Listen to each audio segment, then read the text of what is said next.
주권방송 시대의 징표입니다.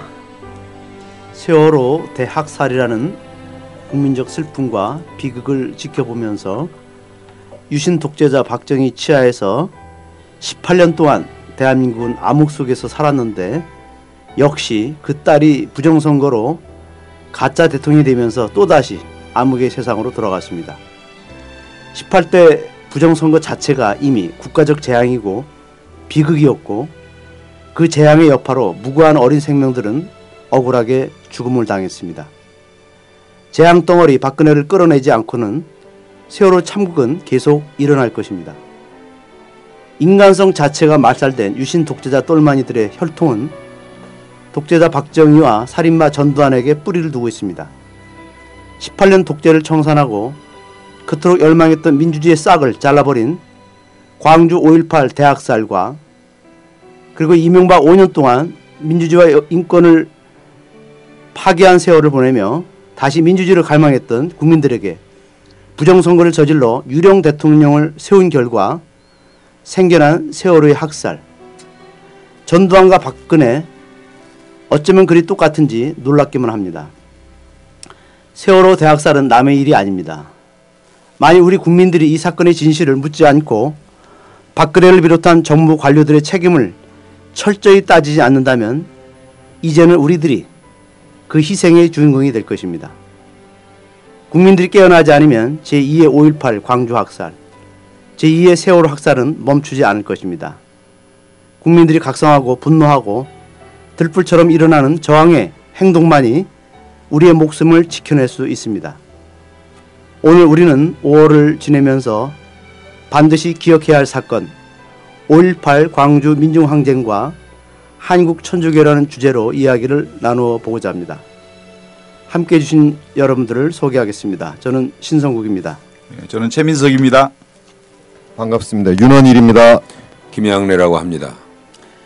예, 우선 우리가 5.18 광주 민중항쟁 그리고 한국 천주교의 명과 암이라는 주제로 구체적인 이야기를 듣고자 김양래 선생님을 초대했습니다.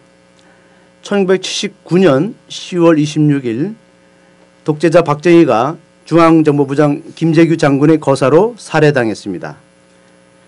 11.6 의거는 안중근 의사가 이토 히로부미를 죽인 날과 같은 날이고 조선의 침략자 이토와 한국의 독재자 박정희가 죽은 쾌거 중의 쾌거였습니다.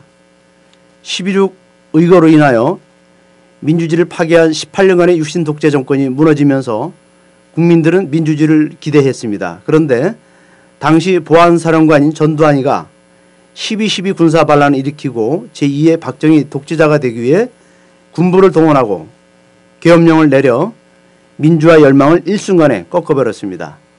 이런 과정에서 5.18 광주 민중항쟁이 촉발된 것으로 알고 있습니다. 우리들이 먼저 짚어볼 부분은 박정희의 죽음 이후 국내 상황이 어떻게 전개되고 그 과정에서 광주 민중항쟁이 어떻게 촉발되었는지 이 문제를 좀 먼저 짚어봤으면 합니다. 우리 김영래 선생님께서 좀 기억하는 부분이 있다면 간단히 좀 그 내용을 좀 설명해 주시기 바랍니다. 박정희가 살해되고 그 뒤로 바로 그 서울의 봄이라고 하는 민주화에 대한 열망들이 커졌죠. 학내에서는 학원 자율화 추진위원회라고 해가지고 학생회가 다시 부활하는 그런 조짐들도 있었고요. 그동안에 묵었던 많은 학내의 문제들이 그야말로 폭포수처럼 많이 솟아올랐습니다. 제가 다녔던 전남대학 같은 경우는 그 당시에 이제 민청학년이라든가 학생운동 관련해서 제적됐던 학생들이 복학이 되고 그 사람들과 또 그 학내 민주화를 추진하려는 세력들이 함께 학내의 많은 문제들 또 오용교수 문제들 이런 것들을 뭐 다루고 있었지요. 그러는 과정에서 이제 또 정치적으로는 서울의 봄이라고 이름하는 그 민주화 그 분위기에 함께 그 편승해서 서로 학생들이 이제 정치적 상황에 대해서 주도적으로 그 정치 일정을 좀 내놓으라고 하는 그 요구들이 있었습니다.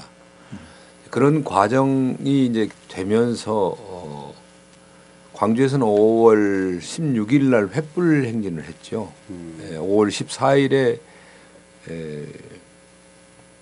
도청 앞까지 그 학생 시위대가 진출해서 도청 앞 분수대에서 집회를 했고 그 이튿날까지 계속 하다가 5월 16일에는 이제 그 횃불 행진을 마치면서 정부의 성의 있는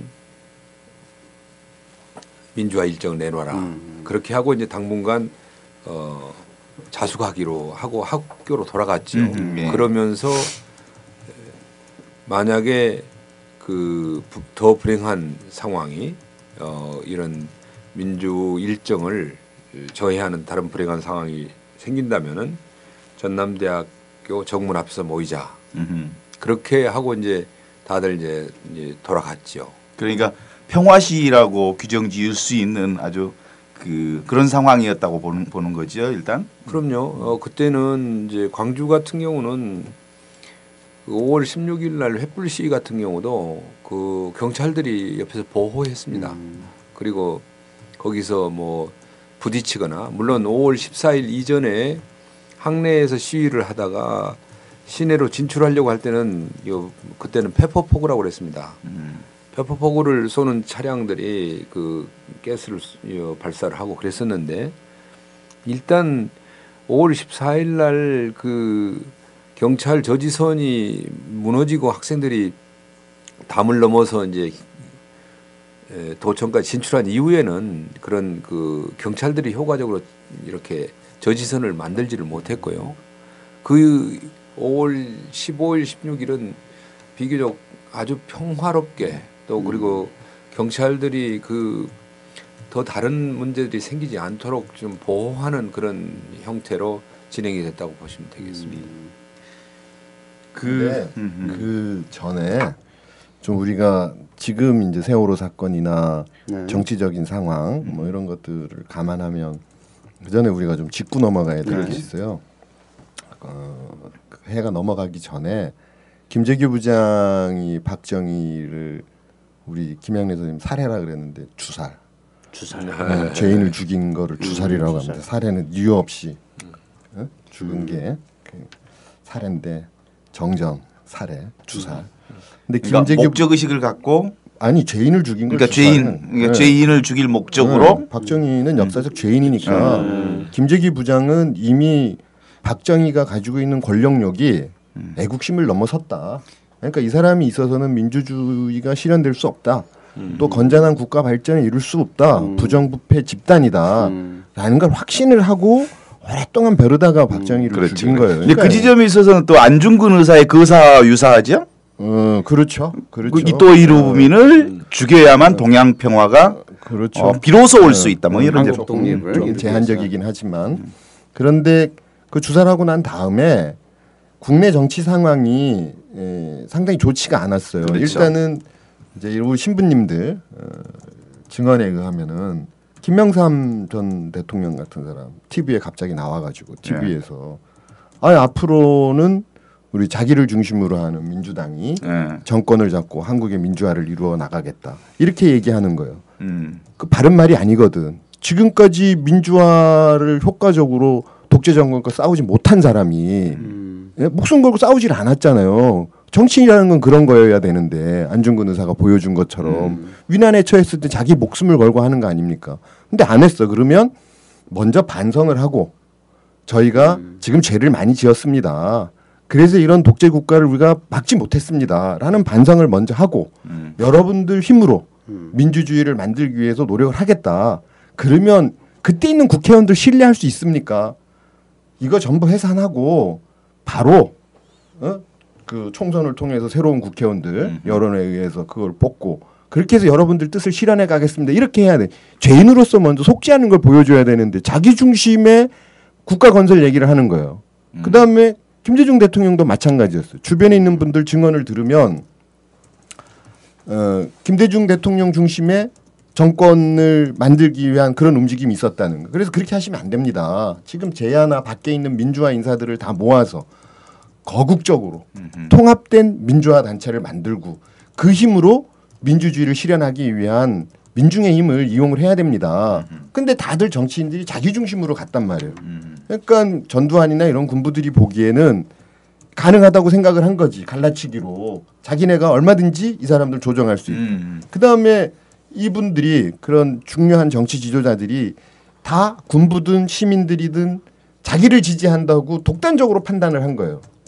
그게 패착이 하나 있었고. 두 번째 또 중요한 문제는 박정희를 김재규 부장이 죽일 때 이유가 있지 않았습니까? 그래서 김재규 부장을 살리자는 구명운동이 시작되고 있었어요. 근데 이 구명운동에 다들 동참하지 않는 거야. 근데 김재규 부장은 자기가 살아야 될 이유를 뭐라고 설명을 했냐면 박정희 당시에 그래서 그분은 이제 5.16 군사혁명이라고 표현을 했어요. 또 나름대로 박정희와의 애증 관계가 있었으니까 각하라고 호칭하고 하면서 그분이 자기가 살아야 되는 이유 당분간 나를 살려달라. 내가 대통령을 죽인 사람인데 내 목숨을 구걸해서 살기를 원하지 않는다. 나 죽겠다. 자결이라도 하겠다. 니네가 살려주면. 그런데 나를 일정 기간은 좀 살려달라. 그게 박정희 18년 동안에 있었던 부패 관료들. 그다음에 경제계의 비리. 와. 이런 거를 청산하지 않으면 암만 박정희가 죽었어도 민주주의 실현될 수 없다. 네. 근데 당신들은 그거 못한다. 네. 이 모든 걸 알고 있고 권력의 핵심에 있었던 또 실권자였던 내가 그거를 처단할 수 있다. 그러니까 당분간 그런 민주주의를 실현할 때까지 나를 살려달라. 근데 그러기 위해서 우리가 바깥에서 신부님들하고 그 구명운동을 열심히 하셨거든요. 네. 김재규 구명운동한 데는 가톨릭이었어요. 다른 데 안 했거든. 근데 그거 다 포기하고 제대로 구명운동에 동참하지 않았다고. 뭐 소수의 우리 뜰 있는 젊은 청년 학생들이 각 대학별로 서명운동을 좀 했고 그다음에 신부님들 중심으로 사제들, 수녀들 이런 분들이 서명을 했지 그런 정치권에서 적극적으로 김재규를 구명하겠다라든가 정치인들이 진짜 국민들과 힘을 합해서 독재에 어떻게 보면은 뭐 그런 걸 허용하도록 이렇게 만든 이 사람들의 반성 이런 게 없었던 게 그 이후에 그러니까 5.18이 일어나게 된 뒷얘기 들어보니까 참 재밌네요. 이게 사실은 그동안 들을 수 없는 뒷얘기들인데 거기서부터 사실은 팩트야 팩트. 팩트. 예. 증언. 이제 그런 흐름에서 이제 그 5.18로 연결이 되어지는데 지금 사실은 세월호 관련해서 이제 얘기를 보면 그 5.18 강주 항쟁과 지금 세월호 사건에 관련해서 유사성들이 대단히 많이 노출된다고들 얘기를 하는데 그 부분들을 좀 이렇게 함께 그 얘기를 좀 나눠보면 좋을 것 같아요. 저는 앞쪽에서 이제 그 유신 잔당 얘기를 했으니까 이어가자면 이 대한민국 사회의 구조적인 문제입니다. 그렇지. 첫째는 근데 다들 그 이렇게 언론이나 이렇게 기고하시는 분들 내용들을 보면은 박정희 시대 때의 개발 독재의 이런 진짜 나쁜 유산들에 대해서 말씀들을 안 하시고 현상 위주로 얘기를 하시더라고요. 그럼 근본적인 치유가 안 돼요. 여기에 아주 근본적인 문제는 부패한 관료 집단인 겁니다. 부패한 관료 집단. 네, 지금 뭐 계속 그 세월호 선주나 뭐 선사 중심으로 얘기를 하는데 네. 유신 시대 때 유신 독재 시대 때 유신 헌법을 가지고 사제단 신부님들이 나와서 시위를 할 때 뭐라고 얘기를 하셨냐면 악법도 법이다. 유신 헌법에도 인권이 있다. 이 법대로만 지켜달라. 그럼 우리 들어가겠다고 얘기하셨어요. 근데 유신 악법도 안 지켰거든. 그 사람들 자기네가 만든 법도 공무원들이 제대로 법 집행을 했으면 제대로 관리 감독을 했으면 네. 자기네 이권과 관련 없이 진짜 국민들에게 봉사하는 마음으로 그런 법에 나와 있는 규정에 나와 있는 대로 했으면 세월호 참사 안 생깁니다. 네. 근데 이 원인이 어디 있어요? 박정희 시대 때 만들어 놓은 부패 관료 제도가 문제인 거예요. 그리고 그 사람들 밥그릇 만들기 위해서 산하기관 만들고 산하재단 만들어서 유착관계를 형성했거든. 이 근본적인 고리를 깨지 않고 세월호 얘기를 하는 거는 문제가 있다는. 암만 세월호 선사 보고 선주 보고 잘하라. 근데 감독기관이 권한을 가지고 있는 감독기관이 권한을 갖고 있다는 게 뭐예요? 부패에 대한 유혹을 받거든. 항상 뇌물을 받을 수 있는 구조가 만들어져 있다고. 그런 사람들을 앞에 놓고 세월호 얘기 저 배 선주들 관리 감독을 어떻게 한다. 배 관리를 어떻게 한다. 이거 허당이라고. 안 된단 말이에요. 1차적인 문제는 유신 시대 이후 계속 지속돼 내려오는 박정희 18년 동안 지속돼 내려져온 관료제에 대한 사회의 맹성이 반성하지 않고 자꾸 배 운영한 기업가들 사업가들 얘기만 해가지고는 안 된다. 그러니까 근본적인 관료제도의 유착 관계를 끊어야 된다. 이거는 유신의 이건 진짜 나쁜 유산이거든. 네. 그러니까 당시에 그 폭력으로 나타난 5.18 폭력은 사실은 국가 권력이 총칼을 직접 그 시민들의 가슴에 이제 꽂은 국가 폭력인데 이번에 이제 폭력의 현상을 보면 그 국가 권력과 자본이 결합하여 사실은 젊은 생명들을 사실은 온 백성들이 생중계하는 현장에서 거의 그 수장시킨 사건이니까 학살한 거죠. 서서히 죽여간 학살. 이런 언론까지 동조해서. 그렇죠. 언론까지 동조해서. 그런 의미에서 김양수 선생님 그 당시에 유사성을 한번 말씀해 보시죠. 뭐 그렇습니다. 뭐 그 광주는 계엄이라고 하는 상황을 빙자해서 완전히 그 군인들이 고립시킨 섬을 만들었다고 하면은 이번 세월호는 진도라고 하는 섬의 맨 끝에 있는 진도에서도 역시 진도에서 한 20km 내지 30km 떨어진 곳이 팽목항이거든요. 거기에서 더 떨어진 이제 바다였으니까 완전히 정보 통제를 뭐 인위적으로 하지 않더라도 상당히 가능한 그런 곳에서 이루어진 곳이라고 하는 것이죠. 그러니까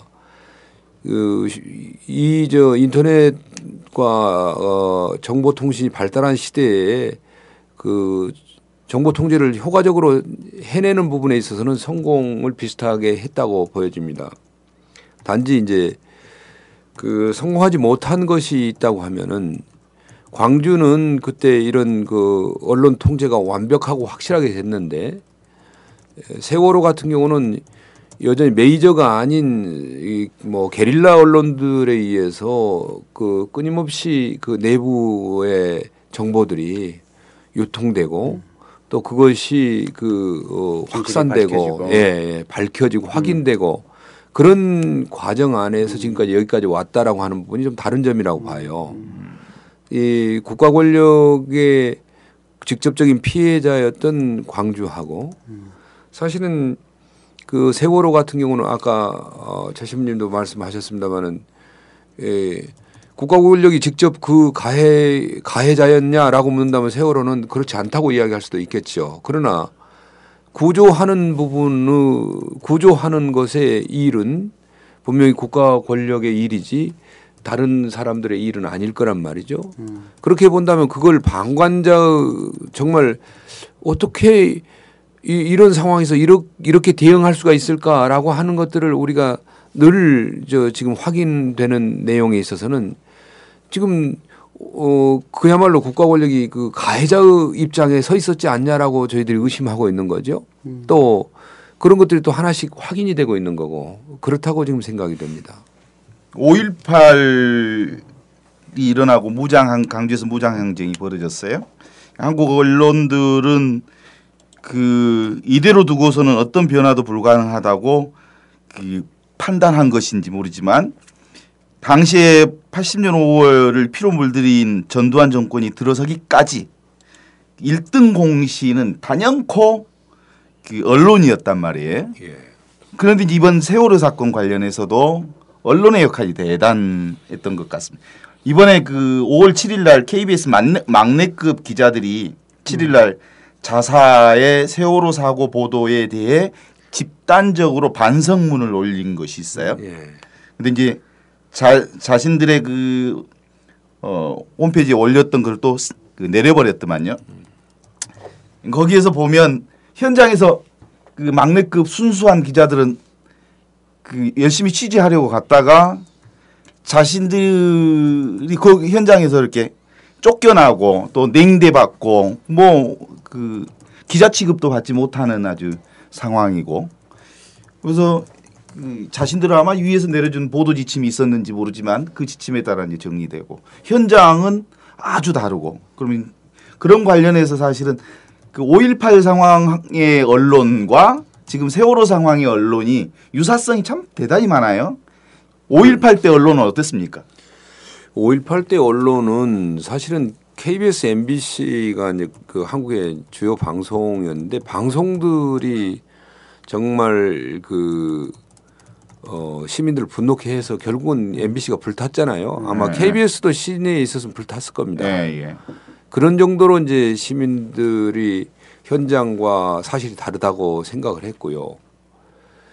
그러나 이제 제가 생각할 때는 그 당시만 해도 신문 기자들은 기자 정신이 좀 비교적 살아 있었다고 봅니다. 당시에 추기경님께서 그 말씀하신 그 제가 인터뷰할 때 들었던 내용에 의하면 동아일보 기자들이 5.18을 취재했던 내용을 나중에 그 신문으로 만들어 실었는데 그때는 동판으로 떠가지고 하지 않아요? 동판으로 떠가지고 교정자를 보려고 하는 그 신문이 추기경님한테 들어왔다고 그러더라고요. 그때는 당신이 그 사이에 그냥 보고 듣도 못한 이야기들이 거기에 많이 쓰였다고 그럽니다. 그러니까 기자들은 사실 그것을 기사화 싶어 했고 또 취재를 바로 했어요. 네. 문제는 데스크에서 그걸 다 자르고 또 그때는 보안대라고 그러죠. 보안사에서 전부 검열을 했기 때문에 그 검열에 걸려가지고 결국은 이제 못 내고 말았지만 취재는 충실하고 성실하게 했습니다. 지금은 그런데 아예 취재 자체가 메이저급 언론에서 정말 초기 취재가 제대로 되고 있는가에 대한 의문을 갖는 거죠. 그 윤 선생님은 이번에 세월호 관련 보도를 보시면서 어떻게 분석해 보셨습니까?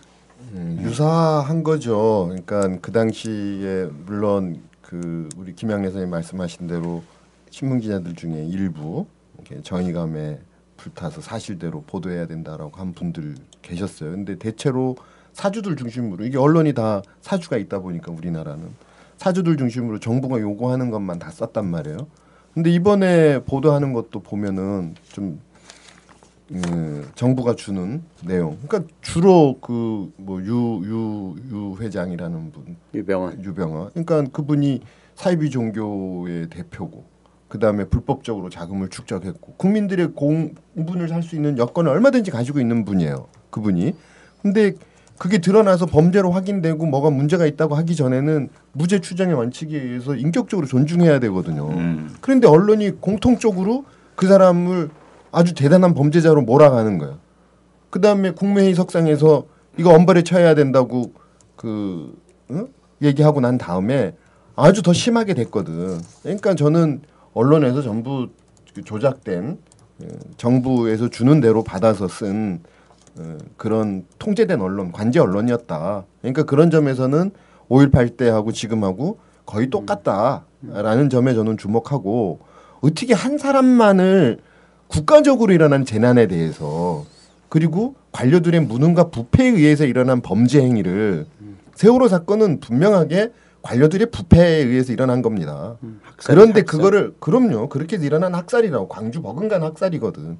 그런데 그거를 어느 개인의 잘못으로 그 사람이 충분히 사람들한테 공감대를 형성할 수 있는, 그것도 확인도 잘 되지 않은 얘기들, 아니면은 이미 이 사람들은 유병헌이라는 사람에 대해서 조사를 다 해놓고 이 사건이 나기를 기다렸던 것 같아.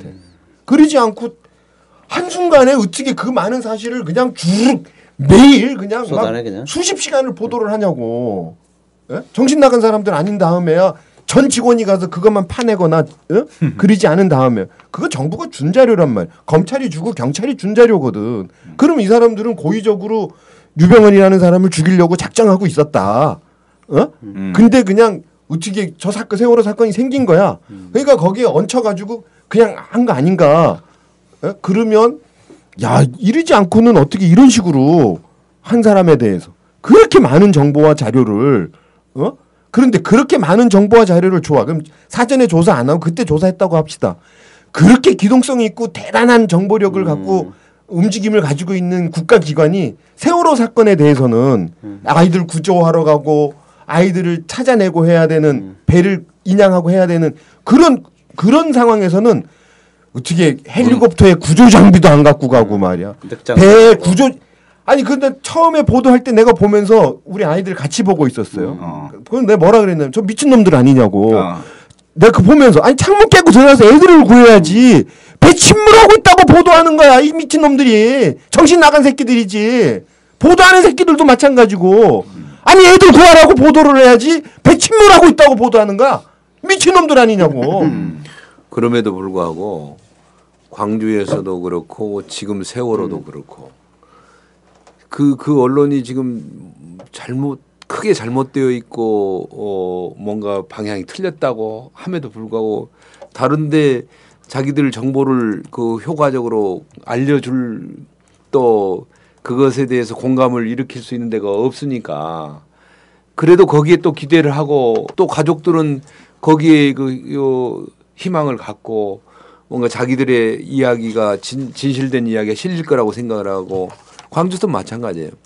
결국은 이제 그 당시에는 외신 기자들이 좀 더 용기 있게 그 테이블 빼내가고 했지만 그게 이제 보도가 이 외신은 밖에까지 나가서 그게 돌아야 되니까 늦게 나올 수밖에 없죠. 며칠이 늦죠. 그러니까 광주를 구할 수 있는 그런 기회를 이래저래 다 놓친 거예요.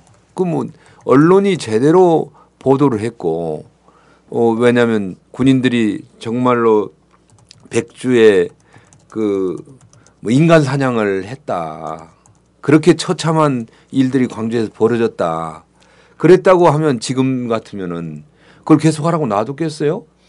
그러지 않겠지요. 근데 그걸 광주에서 시민들이 폭동을 일으켰다고 이렇게 바꿔버렸기 때문에 세상 사람들 다 그렇게 알고 있었죠. 오랜 동안 그랬습니다. 그렇지만 광주 사람들은 또 여전히 그 언론에 기대를 하는 거예요. 저들이 뭔가 정말 언론의 기본적인 사명에 충실한 사람들이 저기 있지 않겠는가. 그러나 그건 이제 허사였죠, 사실은요.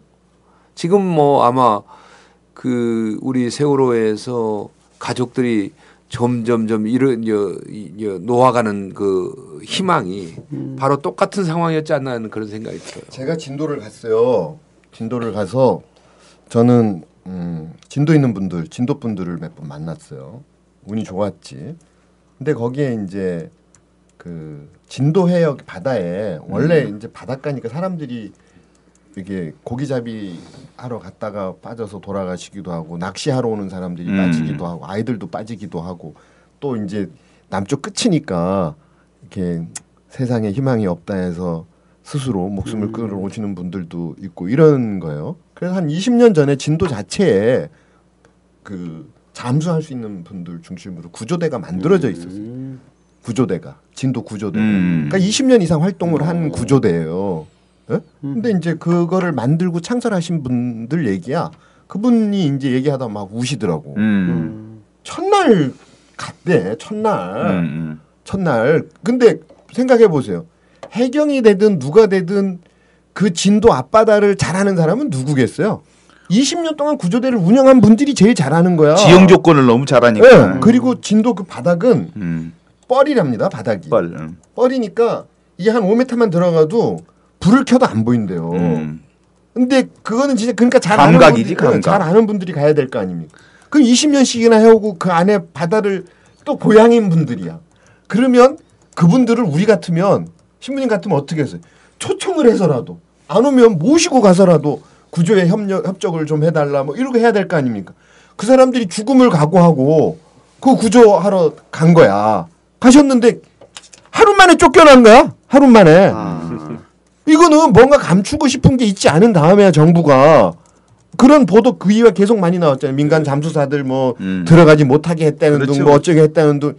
아니 그리고 내쫓아. 그걸 왜 놓쳤냐고. 그런 분들이 오면은 그러니까 뭔가 감추고 싶은 게 있거나 드러내고 싶지 않은 게 있으니까 저는 그러지 않았을까 그분 말씀 들으면서 근데 막 우시면서 하는 거예요. 생으로 애들 그냥 그리고 매장을 한 거죠. 그다음에 배가 이렇게 엎어져 있잖아. 엎어져. 이렇게 엎어져 있잖아요. 그러면은 뚫고 갈 수가 없는 거야. 위에서 하면은 밑에 여기는 할 수가 없잖아요. 그러니까 저렇게 오래 걸린 거 아닙니까? 근데 전문가들 얘기는 배를 세울 수 있었다는 거예요. 바다 안에서. 예? 그게 12,000톤이라는데 바다 안에 부력을 하면 3,000톤 정도밖에 안 된대. 그다음에 자기네는 해경이나 이런 쪽에서는 뭐 그거를 선을 걸고 뭐 하고 하면은 배가 파손될 우려가 있기 때문에 이렇게 얘기를 하는데, 근데 전문가들 의견은 앵카를 다 딸고 하는 자리들 있잖아요. 깨지지 않는 부분들, 투툼하게 돼 있는 이런 부분들이 충분히 있다는 거야. 조리를 이용해서 세우면은 얼마 안 걸리고 그걸 세울 수 있다는 거예요. 이미 초기부터 배를 세워서 구조 작업을 해야 된다고 전문가들하고 그 민간 구조사들은 제안을 했다는 거예요. 지금까지 안 세우잖아. 조류가 이게 남북으로 흐르는 게 아니라 동서로 흐르기 때문에 세울 수 있답니다. 쉽게. 그리고 저거를 뭐 구조를 하니 못하니 이러고 있으니 그분들 땅을 치지. 그러니까 똑같은 거야. 광주 5.18 때하고. 그런데 감추고 싶은 게 있는 거라니까. 근데 현장은 그랬어요. 현장은 그랬는데 실제로 메이저급 그 공영방송 공중파를 통해서는 계속해서 잘 되고 있다고 얘기를 했단 말이에요. 이제 그런 흐름에서 사실은 얼마나 답답했으면 희생자 가족들이 이제 취재 보이콧을 계속 진행했어요. 그래서 뭐 그 기레기라는 얘기 들어보셨어요? 기자 쓰레기. 예, 기자 쓰레기라는 대명사를 선사해 준 거죠. 오죽했으면 고등학생들이 보내는 그 일문품 상자에 기자들은 쓰지 마, 기자들은 먹지 마 등의 문구가 수도 없이 적혔다고 그랬어요. 그 정부의 시녀 기자, 대통령의 애완견 소리까지 들어도 그 언론이지만 이 정도의 기자들을 적대시한 적이 우리 한국 사회에 이번만큼 이렇게 기자들을 적대시한 것은 없었다고 그래. 그래요? 예. 네. 나는 기자 원래 적대시하는데. 아 그래요? 그러니까 못 느끼지. 그러면. 우리 저기 행사 때 조중동 기자들 오면은 우리 신성국 신부님이 나서서 저분 굉장히 점잖고 착하거든. 근데 조중동 기자만 보면 악마로 변해. 야 이 새끼들 니네 뭐야 나가. 이제 그런 틀에서 이제 사실은 이번에 그 뭐 손석희 앵커가 이끄는 JTBC 9시 뉴스, 그리고 CBS의 김현정 뉴스소, 뉴스타파, 고발뉴스, 국민방송, 팩트TV, 615TV, 팟빵 등 그 방송과 한겨레 경향, 한국 등 오프라인 언론, 그다음에 그 오마이뉴스, 미디어오늘, 시사인, 프레시안, 그리고 뭐 인중의 소리, 서울의 소리, 딴지일보, 서프라이즈, 진실의 길, 뭐 노컷뉴스 등 온라인 뉴스들 안에 꾸준히 정부의 싫은 소리와 박해 가운데서도 오직 맡은 바 언론의 정도를 가지고 용기 있게 그 함께 해준 그 정말 게릴라성 그 언론 기자들에게 다시 한번 박수와 찬사를 좀 드려도 될 것 같아요. 네, 박수 한번. 근데 그 차이가 지금 우리 최 신부님 말씀하신 그 지금 읽은 그분들하고 지금 조중동, KBS, MBC, SBS 뭐 YTN 차이가 뭔지 아세요? 얘들은 취재를 안 해. 제가 뒤에 얘기한 메이저 언론들은 취재를 안 해 이놈들이. 이게 발로 뛰지 않는다는 거죠. 취재를 현장에 안 가는 거지. 기자들은 불러주는 대로 쓰는 게 원래 아닙니다. 자기네가 사실 확인, 눈으로 보고 사실 확인을 하고 증언자를 찾고 팩트를 보고 와서 기사를 써야 되는 거야. 이게 기자라고 아주 기본입니다. 기본. 책에 나와 있어. 근데 앞에 얘기하신 그런 고발 뉴스라든가 뭐 이런 사람들은 자기네가 시사인이라든가 취재를 하지 않습니까? 시사인 사람들 구독자 느는 이유가 뭐예요? 탐사 보도하고 취재를 해서 팩트에 맞게 낙곰수가 그 열광을 만들어낸 거였습니다. 주진우 기자가 자기가 눈으로 확인하고 듣고 본 내용들을 낙곰수에서 국민들한테 알려준 거야. 뒤엔 얘기들을. 그러니까 사람들이 열광했던 거거든요. 사실이 전달되니까. 근데 지금 언론이 나는 그게 이제 뭐 경향신문, 한겨레에도 그게 좀 아쉬움이 있는데 기자들 만나면 그런 얘기해요. 야 중요한 사건에 대해서는 니네 노무현 대통령 때 사과하지 않았냐? 그 돌아가시고 사과하지 않았냐? 그러면 이제는 좀 반성을 해서 취재를 좀 해라. 현장을 가라. 정부가 얘기하는 거 나는 90%는 거짓말 같다. 쟤들 다 야 대선 이것도 눈에 드러난 것도 조작 아니라고 얘기하는데 부정 불법 선거가 드러났음에도 불구하고 취재를 좀 해서 해라. 그러니까 지금 세월호 보도에 대해서 정부가 주는 자료만 하는 거야. 정부가 주는 자료만. 아니 어느 한 기자가 여기 세월호 선사에 인천에 와가지고 확인을 한번 했어봐요. 사망자라든가 뭐 이런 거 명단을. 어? 그랬으면 먼저 기자들이 발표할 수 있었잖아.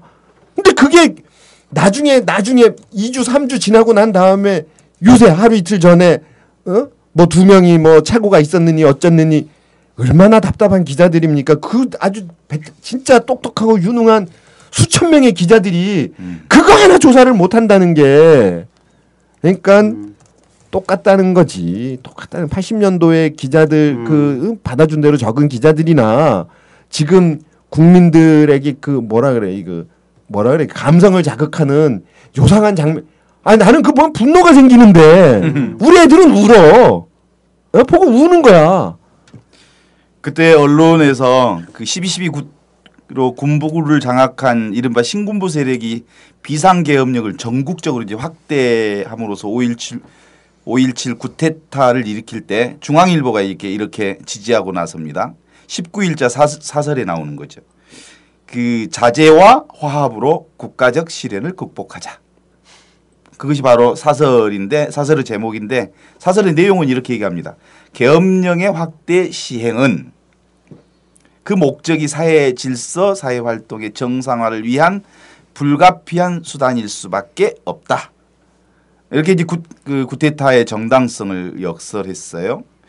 그 다음에 이제 언론들은 이제 군부의 총칼에 맞서서 그 민주주의를 외치는 시민들을 대변하기는커녕 시민들을 뭐라고 이제 적대시하냐면 폭도라는 이름으로 내몰지요. 네. 그때 그 폭도라고 얘기하는 그런 상황들을 듣기 시작한 게 좀 언론으로부터 시작된 겁니까? 제가 생각할 때는 계엄군이 계엄사에서 폭도라고 규정을 하고 언론이 받아서 확대 재생산한 거죠. 예. 예. 그리고 그 뒤로 이제 5월 항쟁 첫 보도가 나오는 날 80년 5월 22일 계엄사 발표문은 이렇게 나오죠.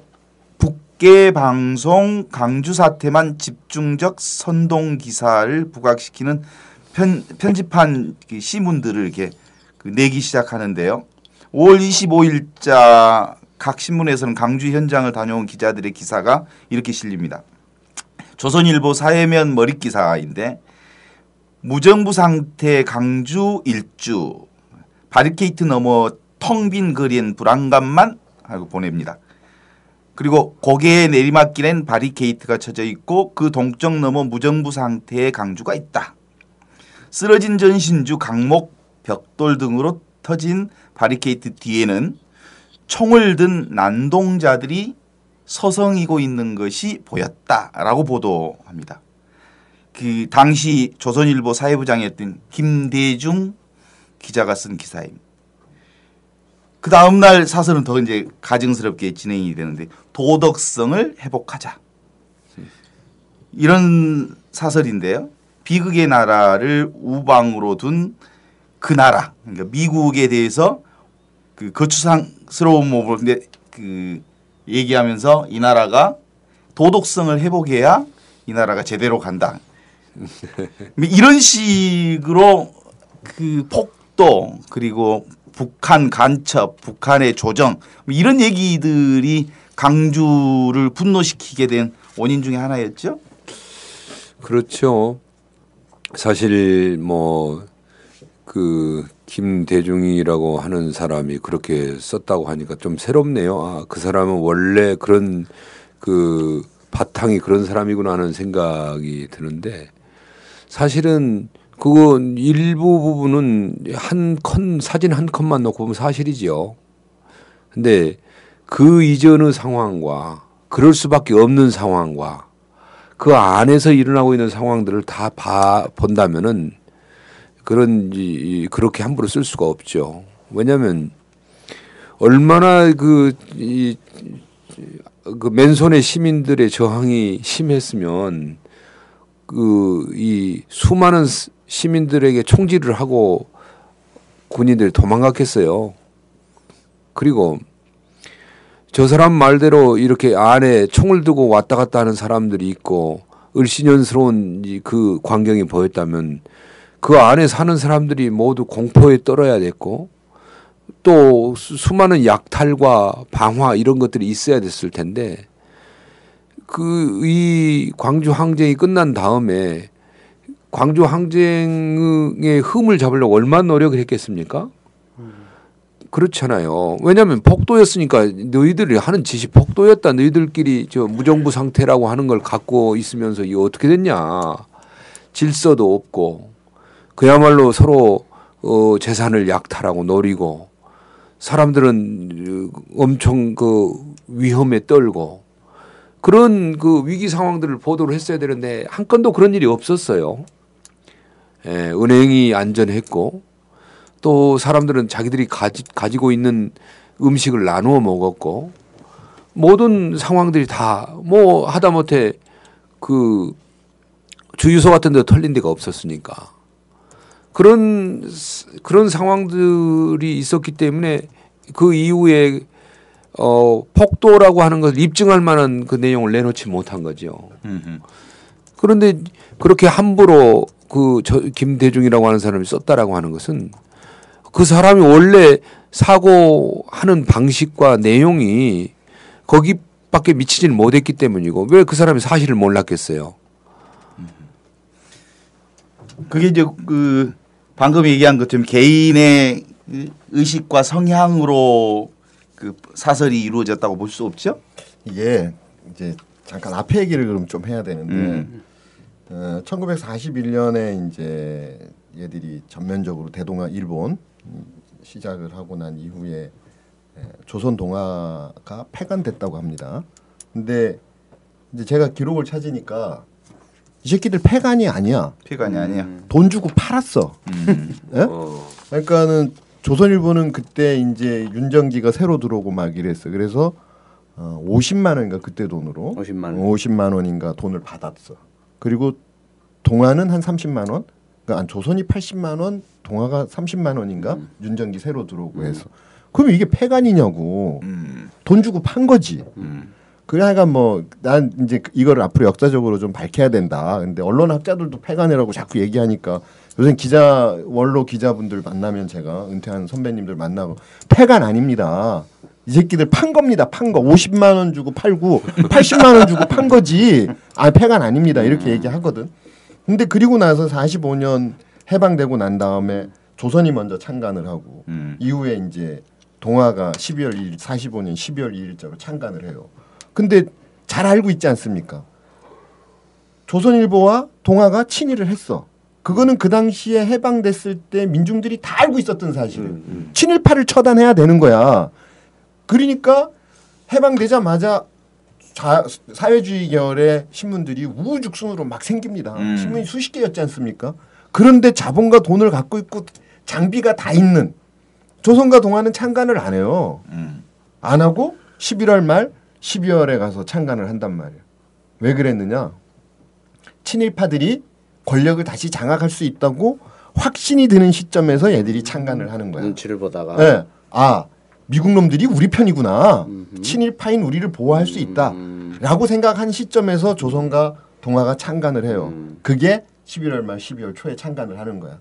그때 창간할 때 동아일보 창간사가 문화국가, 문화 얘기를 해요. 문화를. 근데 그 이후에 지금까지 얘들이 이어져 내려오는 동안에 얘들 뭐 했겠습니까? 창간하자마자 반공했어. 반공. 예?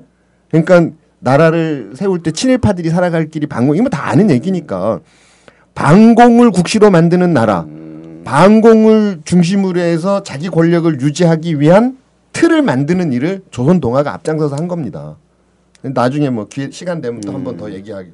그 일관된 그 언론의 유지 방식이 지금까지 유지되고 있는 거예요. 창간 때부터 일제시대 때 친일을 했으면 45년 광복된 이후 지금까지 얘들은 반공이야. 그 다음에 이 좀 적당한 시점에 이 도저히 이거 이거 어떻게 할 수가 없어. 민주화나 진보적인 이런 걸 주장하는 분들이 그러면 양비론으로 갑니다. 양비론으로 둘 다 나빠. 둘 다 나빠. 그리고 감성적인 기사를 써. 그리고 결국은 종북, 좌파, 북괴 이런 걸 끌어옵니다.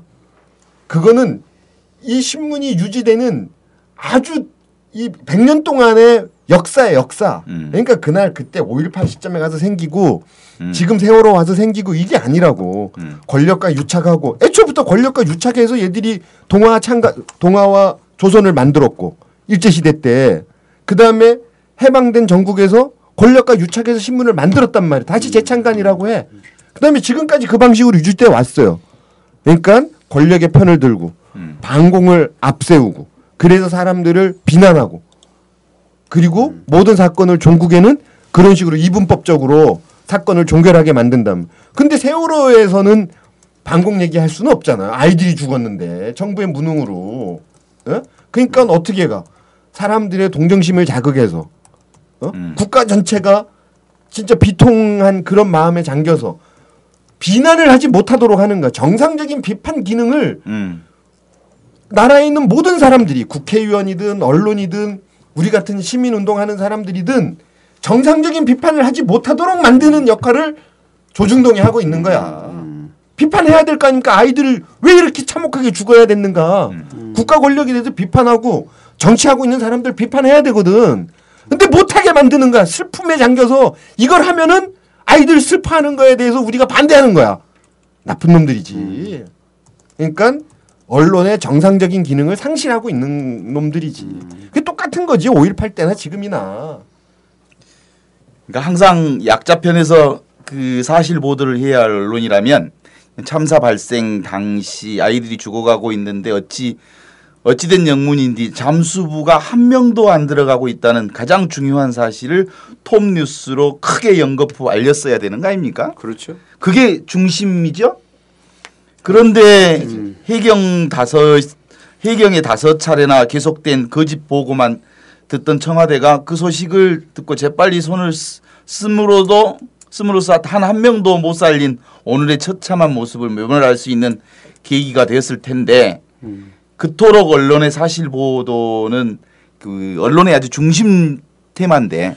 그럼요. 가장 중요한 거죠. 사실 그러니까 아까 얘기하신 것처럼 사실을 가지려면 현장으로 가야 되는 거잖아요. 그렇죠. 예. 그런데 현장으로 가지 않고 위에서 내려주는 보도를 받아쓰기. 관제 언론이지. 관제 언론 쓰라는 대로 다 쓰는 거잖아. 관보지 관보 그게. 그 다음에 이제 우리가 그 5.18을 또 하나 짚고 넘어가야 될 게 이제 그 당시에 그 아주 독재자들은 꼭 이렇게 좋은 얘기를 많이 해요. 정화. 네, 사회정화. 예. 예. 사회정화를 얘기하면서 당시에 그 국가보위 비상대책위원회를 구성하고 느닷없이 전국 불량배 일제 소탕 방침을 발표하잖아요. 그때 서슬푸른 전두환 국보위 상임위원장의 언론이 일제 이제 추파를 던지면서 하는 기사를 읽어보겠습니다. 이 중앙일보 8월 4일자 사회면 머릿 기사인데요. 주먹서 풀려난 유흥가 뒷골목이라는 제목으로 이 깡패 속탕은 지속적으로 강조하고 폭력배를 제목으로 한 연재물을 계속 이게 내는 거죠.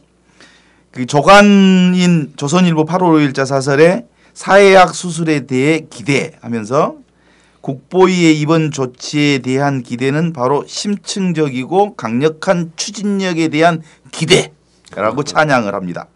이렇게 해서 삼청교육의 인권 유리는 언론의 적극적 방조를 통해서 저질러진 또 하나의 그 2차 강주 학살이죠. 그래서 당대 그 삼청교육에 관련해서 얼마나 국민들이 많은 그 피해를 상황을 만들어내는지 그때 기억나시잖아요? 삼청교육 때가 사실은 이제 그렇습니다. 이제 한편으로는 깡패들을 좀 잡아간 것도 사실이에요. 네. 근데 깡패들 플러스 좀 그 지역에서 뭔가 그 비판적인 여론 뭐 예를 들면 농민회를 하면서 가톨릭 농민회나 이런 걸 하면서 또 그 뭐랄까 불만 소위 지네들이 말하는 사회 불만 세력이라고 하는 사람들을 함께 쓸어가지요. 그래가지고 뭔가 그 삼천교육대에 간 사람들은 모두가 다 그런 그 사회적으로 문제를 일으키는 사람들 정도로 해서 이제 포장을 해가지고 진행을 했었지요. 그러니까 제가 그 5.18 당시에 이제 광주 상부대 영창에 잡혀가서 보니까 삼천교육대에 잡혀온 사람들이 있었어요. 그 당시에 있었는데 거기는 다 주먹들이었습니다. 다 이렇게 그 지역에서 좀 뭔가 그리고 몸에 막 문신이 있고 이런 사람도 있잖아요. 우리는 이제 거기에서는 바지는 군복 바지 같은 걸 입혀주고 상의는 탈의를 시켜고 이제 옷을 벗고 이제 알몸으로 상의는 있으니까 다 보이죠. 아 무시무시한 이런 문신들 가진 사람들이 들어오게 됐었는데 삼천교육대가 그러니까 한편으로는 그 사람들한테 시달림 받던 사람들한테 아따 잘했다 이런 생각을 가질 수도 있었을 거예요. 그러나 그 과정 안에서 함께 붙들려간 사람들 그들이 말하는 사회 불만 세력이라고 하는 것들이 실제로는 굉장히 큰 뭔가 그들의 정화 목표가 그들의 정화지 그 세상의 바닥에서 고통받고 신음하고 있는 사람들을 위해서 그 청소를 해준 것이 아니라는 거죠. 그러니까 그런 게 삼천교육의 그 군부 독재, 군부 쿠데타를 일으킨 사람들의 목표가 뭡니까? 그런데 우리가 이제 좀 주의해야 된다고 이런 부분에서 나쁜 짓 하는 놈이니까 그냥 잡아가도 되냐고. 그렇죠. 그들도 인권이 있죠. 그러니까 보세요. 국무회의 석상에서 이 범죄를 저지른 유병은 나쁜 놈이다. 응징하겠다. 처벌하겠다. 판사야? 또 얘기했고. 외국 언론에서 다 보도하지 않았습니까? 국무회의가 무슨 법정이냐. 그래서 살인죄로 적용해서 어쩌고저쩌고 하겠다는 게 이 무식한 처사다. 실제로 죄가 있는지 없는지 조사해봐야 될 거 아닙니까? 그리고 강압적인 수사가 정상적인 수사를 해야 되잖아.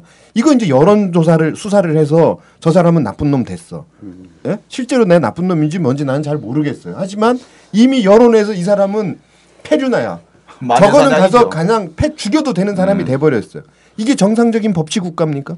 좋아. 깡패가 나쁜 짓도 하고 했어. 그러면 박정희가 되든 전두환이 되든 그 사람들을 무단히 잡아가서 패고 가두고 감금하고 재산 뺏고 이럴 권한을 누가 줬습니까?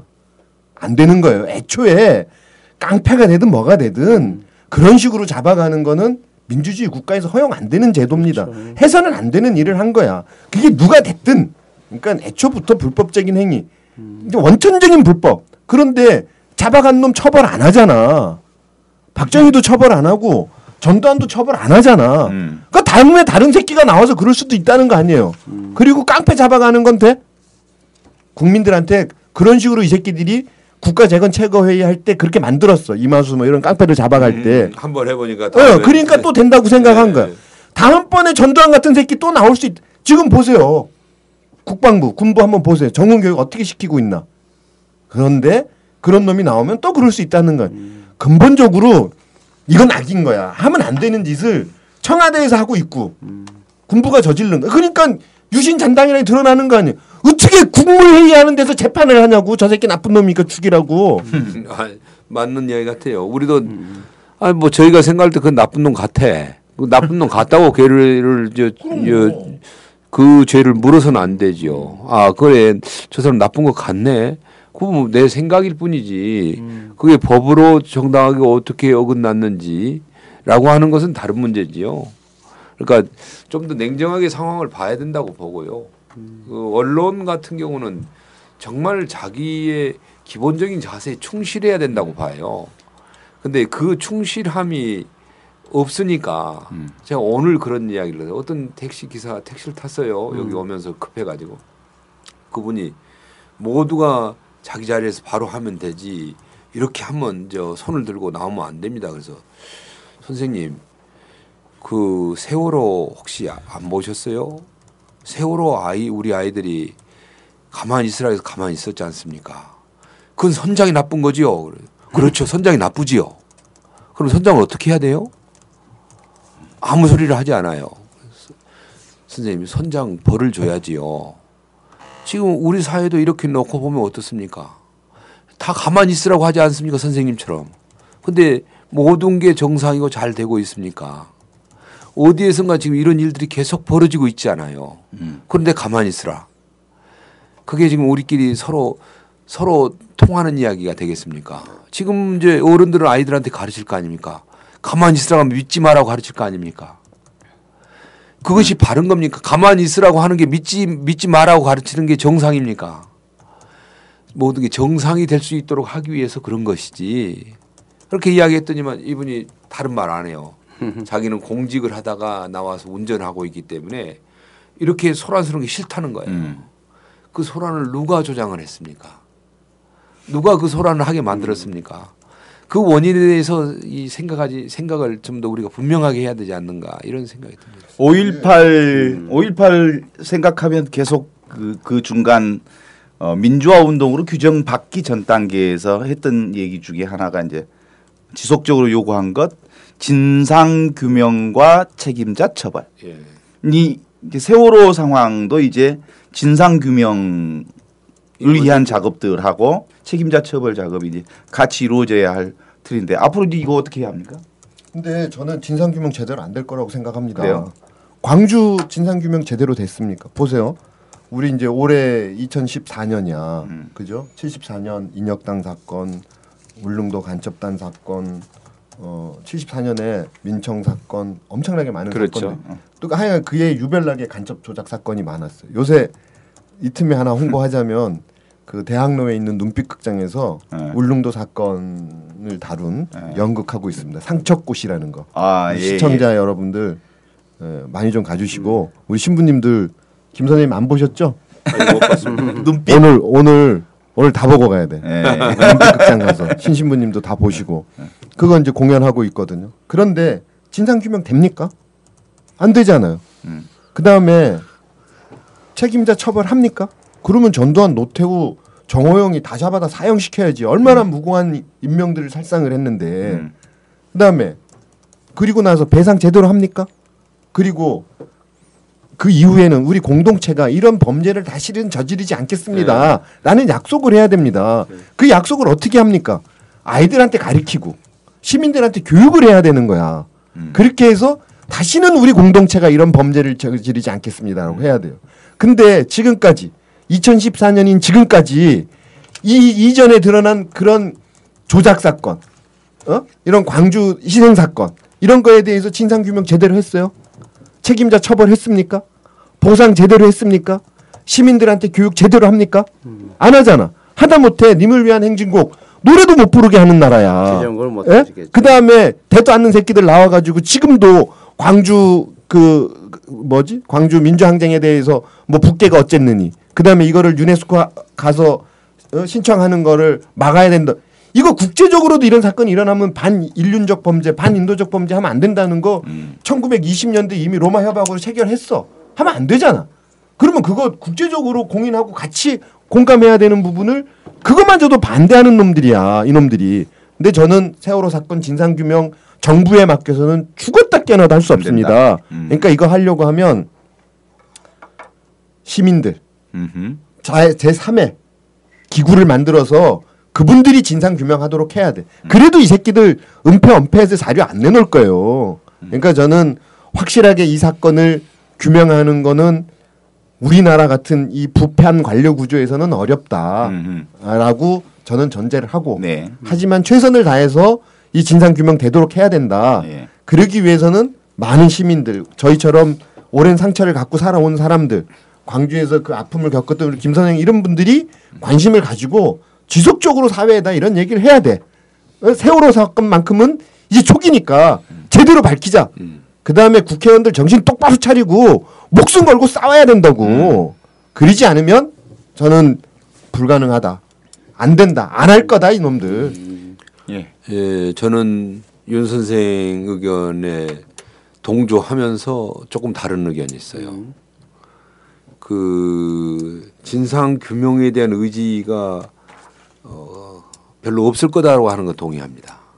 그러나 진상 규명이라고 하는 부분에 접근할 수 있는 많은 정보들이 이미 지금 우리가 의문을 가지고 있는 것도 있고 정말 그 불행하지만 아이들이 마지막 자기들이 물 속에서 이렇게 잠기면서 찍은 그런 그렇지. 것들이 나오고 있고 그런 것들이 있기 때문에 그 인재는 숨길래야 숨길 수 없는 부분들이 있지 않겠는가. 이건 정말 의지를 가진다면은 가능성이 그래도 크게 접근한 거 아닌가. 광주는 그 당시에 이렇게 다양한 정보통신의 그 혜택을 누리지 못했기 때문에 굉장히 제한적인 틀 속에서 그 진상규명이라고 하는 것을 민간에서 접근을 해야 됐어요. 근데 지금은 상황이 이제 그만큼 변했다. 그런 점에서는 이제 광주보다는 정말 우리가 의지를 갖는다면 조금 더 또 이건 국가적인 정부 국회에서 합의만 된다고 하면 민간 쪽에서 좀 적극적으로 참여해 가지고 실질적으로 정말 그 아까 말씀하신 대로 교훈다운 교훈 그리고 이번 이 차제의 어떤 재난 내지는 사회적인 정말 모든 일종의 시스템 이것을 정말 바로 세우고 그러는 하나의 계기가 됐으면 좋겠다라고 하는 그런 강한 열망이 저한테는 있습니다. 예. 네. 5.18 우리 민용 학살 그리고 세월호 학살에 대해서 이야기를 나눠보았습니다. 지난 우리나라 역사를 보면은 부패한 국가 통치자 그리고 관료들에게는 국민 생명과 안전에 전혀 관심이 없다는 사실을 알 수 있습니다. 유신 정권 시대 국민 생명권, 인권은 전혀 없었습니다. 정권에 의해서 살해된 그 국민들이 얼마나 많았습니까? 또 전두환 5.18 광주 학살도 그 역시 그 얼마나 우리 국민들이 생명을 함부로 자기 정권을 위해서 그 학살했던 그 사건이었고 또 세월호 학살도 박근혜 이 일당들이 또 그 아무런 대책 없이 우리 아이들을 300명 정도의 아이들을 그대로 바다에 수장시켰던 학살 사건이 일어난 것입니다. 그들은 힘없고 가난한 서민들의 삶에 대해서 참으로 무관심하다는 거 우리는 역사적으로 이미 다 알고 있습니다. 광주 학살 그리고 세월호 학살에서 보여진 민정당 정권, 새누리당 정권은 국민 생명에 대한 가치관이 얼마나 없었는가, 얼마나 무색한가 이번 우리가 그 사건을 통해서 쉽게 알 수 있습니다. 또한 주류 방송, 언론들은 그 정권과 함께 또 따라갑니다. 아직도 그 많은 국민들은 광주의 그 학살의 실체적 진실을 알지 못하고 있습니다. 그 당시 주류 방송 언론들이 이 사실 보도를 하지 않고 그 사악한 정권의 나팔수 역할만 하고 있었기 때문에 지금도 우리 국민들은 광주의 진실을 모르고 있다. 그 박근혜가 그 이 세월호 참사를 국무회의에서 얘기하면서 그 잘못된 적폐를 그 끊겠다고 했는데 그 유신 독재의 적폐가 가장 잘못된 적폐가 아닌가. 스스로 자기 아버지를 욕되게 하는 그런 발언을 한 것이죠. 국민의 울분과 저항으로 박근혜를 끌어내지 않고는 얼마나 더 많은 국민들이 죽어나갈 것인가 우리는 다시 묻지 않을 수 없습니다. 오늘 이 자리에 함께해 주신 여러분들께 진심으로 감사드립니다. 감사합니다. 고맙습니다. 수고하셨습니다.